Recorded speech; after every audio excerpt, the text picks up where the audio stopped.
পাহাড়ের পাশ ঘেঁষে ছোট একটা রাস্তা বয়ে গেছে। রোদ্রে এত পরিমাণ গরম লাগে, মাথা পুড়িয়ে ফেলায় ডাইরেক্ট।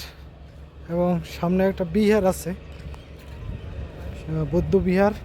সেই বৌদ্ধ বিহারের উদ্দেশ্যে আমরা যাচ্ছি এখন। সামনে অবস্থানে দেখুন, ইটসলিং রাস্তা, এই পাশে পাহাড়।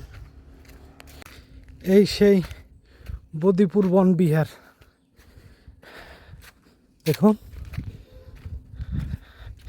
এখানে কিছু মূর্তি রাখা আছে, এই যে সোনালী রঙের। এখানে একটা কূপ পেয়ে গেলাম, বড় একটা কূপ। কূপের ভিতর পানি আছে, আর এখানে তারা আগরবাতি মোমবাতি জ্বালায় এবং তাদের ধর্মীয় কাজ সম্পাদন করে। আর এখানে আমি অবস্থান করতেছি। আজকের ভিডিওটা এই পর্যন্ত। ভালো থাকুন, সুস্থ থাকুন, ধন্যবাদ।